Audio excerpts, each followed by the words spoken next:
Hello, welcome to Unscripted Gaming. My name is Ray. We're going to do something a little different today. This is going to be a little bit of a loose scripted episode. It's kind of off the cuff.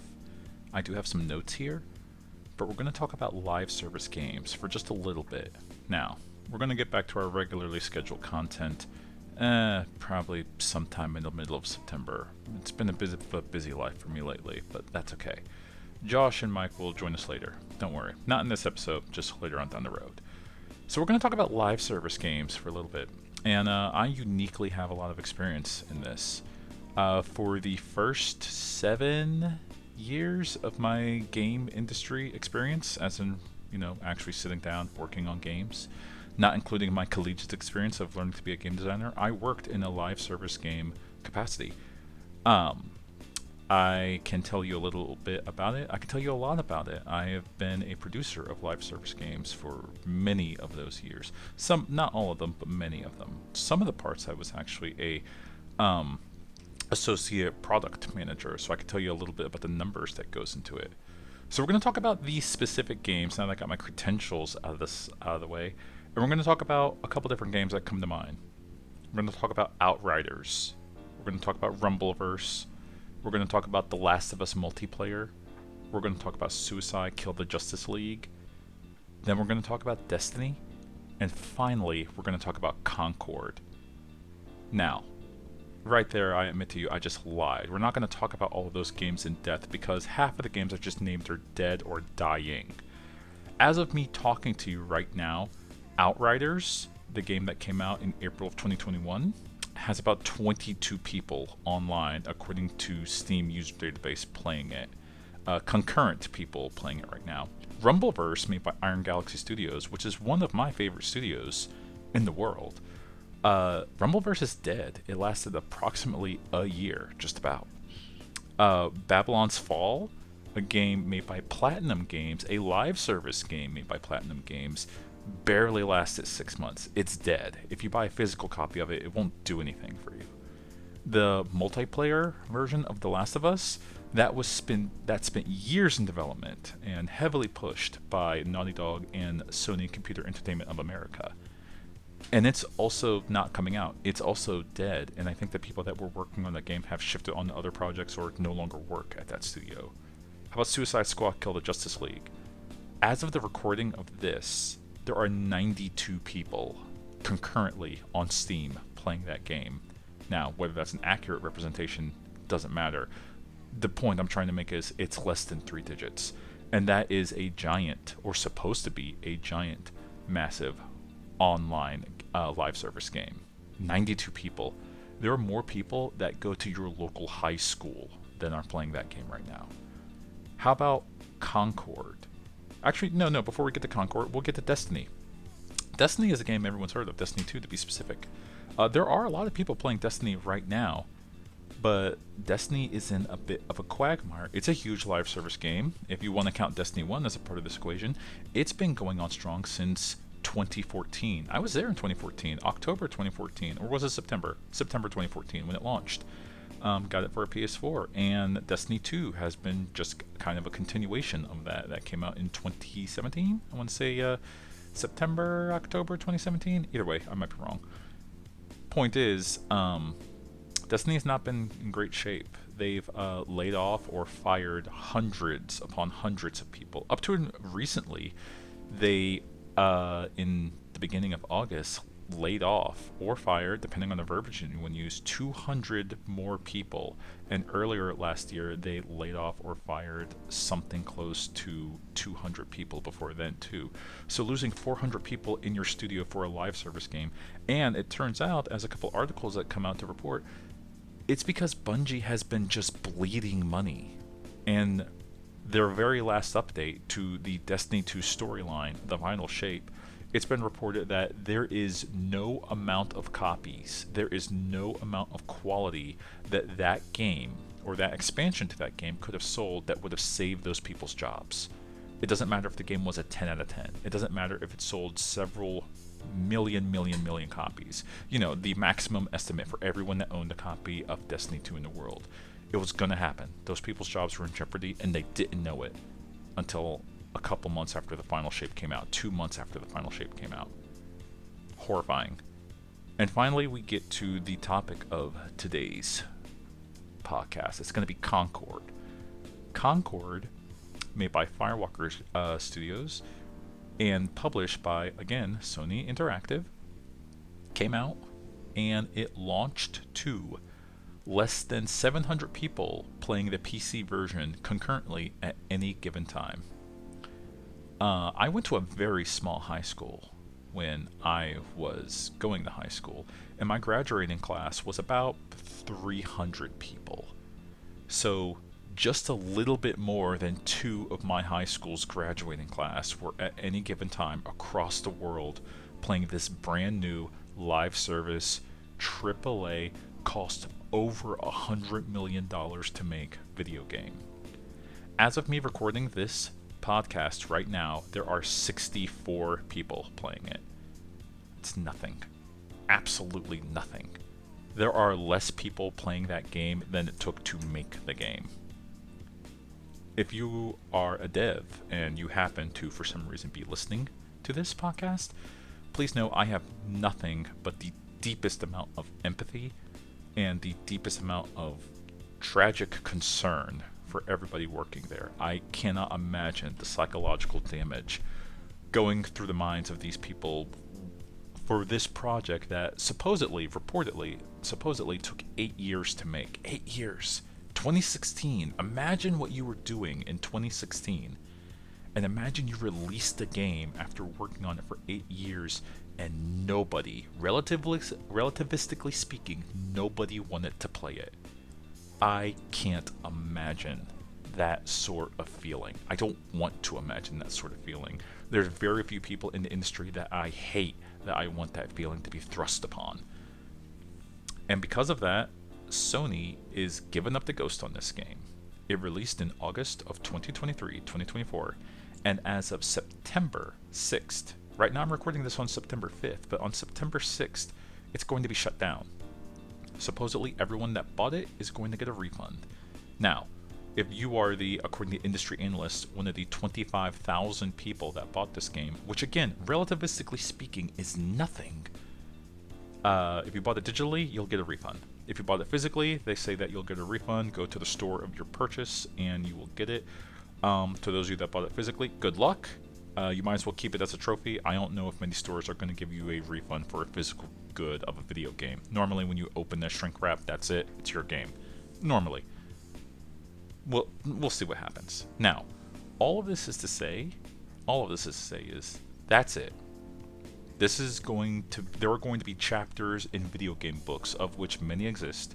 As someone that's a professor of video game design, there are many, many books on how to properly make a video game.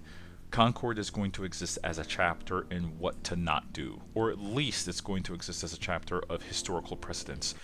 This might be the largest video game failure in history. I know some people will say like, well, what about E.T.? They sold so few copies of that, they buried the additional copies in the desert New Mexico or something like that. And yeah, that's true, but E.T. still sold a lot of copies. E.T. still sold 3 million copies worldwide, which is very impressive for a game that took, I think it was 6 weeks to make and cost something north of like $30,000 to $50,000. It was a success, but it wasn't the success that at the time Atari was looking for, so that was kind of them hiding their shame. If you want to find a copy of E.T., go to your local mom and pop shop that happens to sell old games like Atari games. Go get yourself the copy of E.T. that they probably have for all of $1, maybe $10 if they're trying to make some money, and take it home with you. It's not hard to find. It's going to be impossible to find physical copies of Concord here in the next week or so, because there are going to be people that are going to be buying it as trophies. This is to say that all of this is a preamble to live service gaming is in trouble. It's not going to die, but it's in severe trouble. When I worked on live service games, one of the biggest issues that we always asked in meetings is how can we go ahead and increase our player count just above 1% to 2% more. If we get 10%, oh my gosh, that's super lucky. But 1% to 2% more each month, that's good. That's what we're looking for. We're looking for just a steady influx of players. You can't always get that. And of course, your launch is typically your largest amount of people that you're ever going to get into a game. So if your launch is a super small amount of people, an example of Suicide Squad Kill to Justice League, that launched to, I do believe, about 15 to 20,000 people concurrently playing, which is fine, but it's definitely not the numbers Warner Brothers video games or Warner Brothers Media was looking for. So what do? Are studios going to finally scale back making live service games? In my personal opinion, if they don't, we're going to see more of this. We're going to see more layoffs. We're going to see more firings because it has to happen. The live service game model, unfortunately, for those that like live service games, it's not sustainable. Not in the way a lot of people like it. There are examples of rousing successes. Let's name a couple. How about Fortnite? How about Roblox? In 2018, when Fortnite was announced to be coming to the Nintendo Switch, which is one of the few times and the first times I ever sat down and played Fortnite Battle Royale, that game was making something north of $4 billion a month. Insane money. Money that I'm not even sure Epic Games Studios knew what to do with. Now, of course, the amount of money that they make nowadays is not that much. But still, they're doing just fine, depending on who you ask. They did also lay off close to 2,000 people as of last year. But that's because they admittedly said they spent way more money than they were bringing in, and they overexerted themselves. I don't believe that for a second. I think they had the money. They just wanted to make more money. That's the problem with these live service games. It's the peak capitalistic mindset. You have to keep making more money. You can't just make some of the money. You have to make all of the money, to steal a quote from James Stephanie Sterling. Now, there are live service games that come out all the time, and they seem to do just fine. As a matter of fact, they seem to make also millions and sometimes billions of dollars. An example, Genshin Impact, Honkai Star Rail, The First Descendant, Zenless Zone Zero. All of these games came out relatively recently, within the last 5 years, and they are all doing gangbusters. But there's a difference. These are all anime style, typically made by studios in China or Malaysia, and they are all gacha games, which means if you want some of the best gear, the best equipment, or even the ability to play the game at all, because some of these games use timers that you have to pay to unlock or earn to unlock in some way, you have to pay actual money. And a fool and their money are quickly parted. I don't know how often people that are listening to this podcast or listening right now know that I have almost no respect for gacha games as a game at all. But they are capitalistic money machines. And it works. People are willing to pay a lot of money, way too much money, to have a anime-looking waifu character that they will never meet in real life. It is kind of sad in a specific context, but unfortunately it works. And half of the studios I just named are Chinese-based studios, and they know it works. Horniness. Sorry, sex still sells, especially sex in a video game. So what's the answer going forward? What do video game companies do going forward? How do they remain sustainable? I'm going to steal a quote from Paul Tassi, who's a senior editor for Forbes magazine. He said this on Twitter. We're not going to see, I'm going to crib this quote and I'm going to inject a little bit of my own into it, but I am attributing it to him. We're not going to see a bunch of $70 live service games much of anymore. We're probably going to see a lot of smaller video games that take 15 to 20 hours to beat that will cost $70. That is going to be way more sustainable. Are we still going to have free-to-play models in games? Sure. That might be successful. Some people argue that if Concord had released as a free-to-play game, that it would have been way, way more successful than charging $40 for it. I disagree.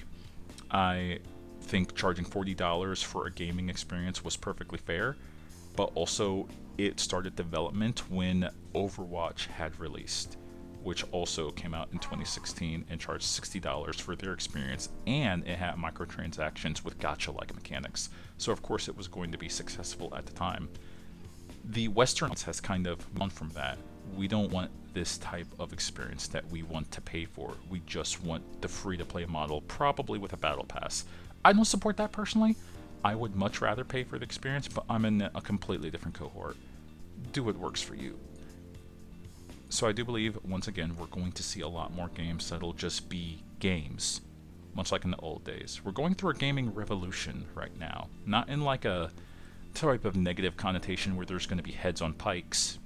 Maybe some executives need to be fired for that to be happening, but I don't wish death upon anyone. But we're going through a revolution where perhaps we are going to go back to the golden days of making games. We're going to have smaller teams, smaller studios, taking risks, making smaller games, and it won't just be the indie scene. For example, used to be if you were playing a PlayStation or PlayStation 2 game, there was a very real possibility you went to a gaming store and you could pick up a game from a studio that you never heard of, and it was just some studio that had an extra $5 million, 1 year to 2 years of runway, and they made a game and they threw it out there. And maybe it got a 6 or a 7 out of 10. They read the reviews, they read player feedback, and they said, alright, cool, we're going to do a part 2. Or they just switched gears and did something completely different. Happened all the time. I love those days. I miss those days. They should come back. Now, you that are more astute into the gaming landscape might say, well, gaming has become expensive. It's become expensive because we've let it become expensive. I'll go ahead and dive into the numbers for you. The average cost of a developer working in a game studio is about, give or take, once you factor in paying for healthcare, dental, bonuses, maybe accounting for the fact that the break room has to have snacks overhead, keeping the lights on, is about $100,000 per person. So multiply that times the amount of people you have in one studio, and then go ahead and do the math of multiplying that of how many years it takes to make one video game. So if you want to do that by 8 years, you can get a rough estimate of, very rough estimate of how much it costs to make Concord. That's not sustainable. That's not sustainable at all.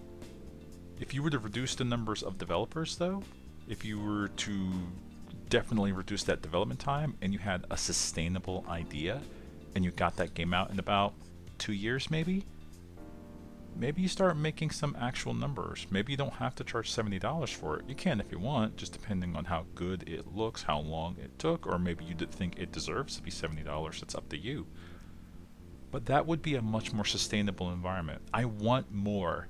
I want less AAA games. I want more B games. I want more C games. Some of my favorite games ever made were on the middle shelf inside of a GameStop or an EB Games when they called it that. KB Toys if you want to go really far back. Your Armored Core 2, your Rival Schools. To a lesser extent, Marvel vs. Capcom 1 on the PlayStation 1. Oh my gosh, that's not even like the arcade accurate port, but I still have the disc. I want more of that. I want more developers taking chances. I think as more gaming studios are going to start unionizing, we're going to start seeing more and more of these smaller games coming out that were sustainably made. It needs to start happening now, because trying to live service your way into multi-millions of dollars, it's not happening anymore. Nobody wants to play forever games. Yeah, maybe a little Helldivers too. There are exceptions out there. There's always going to be exceptions, but that's not the rule anymore. It's absolutely not. Alright. Thank you very much for listening to my silly scripted rant. We'll talk to you guys later. Have a good one.